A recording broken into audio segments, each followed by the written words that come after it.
Assalamu Walaikum. In this video, how to create time-based trigger in Google Sheets. Let's begin. First of all, open your Google spreadsheet, then go to extension, apps, script, wait some moment, then log in your Gmail, remove, copy to this. I already copied to this formula. Can you copy to this formula? Go to my description box, then copy.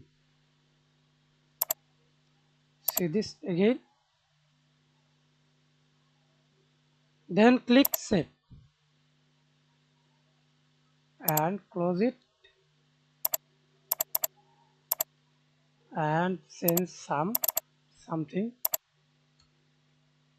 Press enter and see this trigger active, data update successfully. Then again go to extensions, apps, script, triggers,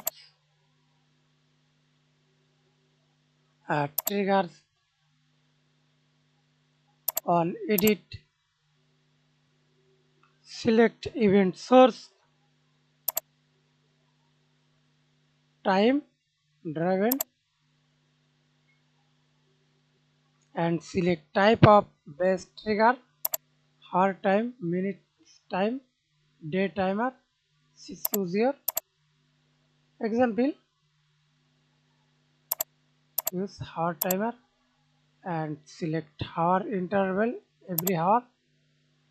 Example, use every 2 hours, then save.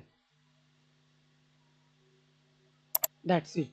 Thanks for watching video. Please subscribe to my channel, like, comment, share.